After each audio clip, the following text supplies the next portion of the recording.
بسم الله الرحمن الرحيم. السلام عليكم ورحمه الله وبركاته. مشاهدينا المحترمين على اليوتيوب، بتمنى من حضراتكم لايك وشير ونشترك في القناه عشان يوصلكم كل جديد، ونصلي على النبي في الكومنتات عشان كلنا نغلط سوا. فضل وليس امر نشترك في القناه بعد اذن حضراتكم.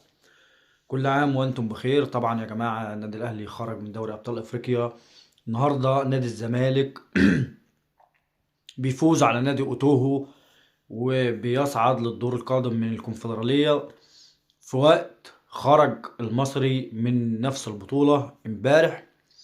ايضا نادي بيراميدز خرج من دوري الابطال، بيحصلوا النادي الاهلي برضو خرج من دوري الابطال، ويتبقى نادي الزمالك هو الفرقة الوحيدة او هو النادي الوحيد من مصر دلوقتي هو المشارك في البطولات الافريقية، الا وهي كأس الكونفدرالية او بمسماها القديم كأس الاتحاد الافريقي لكرة القدم.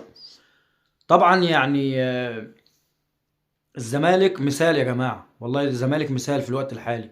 في الوقت الحالي واللي بيعملوا نادي الزمالك، لا، يستحق ان انت تسقف لهم، يستحق ان انت تقول لهم الف مبروك الصعود، يستحق ان انت تقول لهم انتوا رجاله.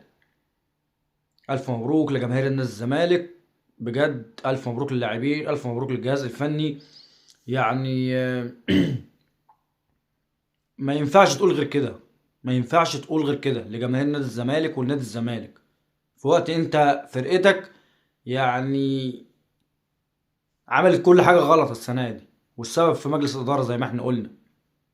ولكن الزمالك جماعة، هو يعني اللعيبة اللي موجودة مع نادي الزمالك في الوقت الحالي، مع احترامي، مش هم اللعيبة يعني الايه اللي هو بقى، لا، لعيبة مرعبة، بس رجالة رجالة رجالة، وقلبهم على قلب بعض، وقلبهم عايزين يفرحوا فرقتهم، عايزين يفرحوا هم نفسهم، عايزين يفرحوا الجماهير اللي بتروح وراهم واللي بتتفرج عليهم واللي بتشجعهم.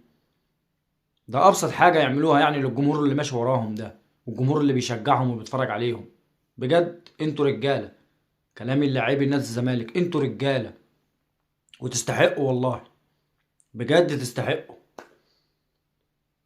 حتى لو مش بتلعب حلو، المهم ان انت راجل بتعمل اللي عليك وبتفوز. يعني انت بس مش بتعمل اللي عليك، او انت مثلا راجل في الملعب يعني وبتخسر، لا، انت بتكسب. يعني كمان انت بتكسب، بتعمل المطلوب منك وزياده. فلا والله يا جماعه، كتر خيرهم لاعيبه الزمالك، الف مبروك لجماهير نادي الزمالك، الف مبروك للاعبين، الف مبروك للجهاز الفني.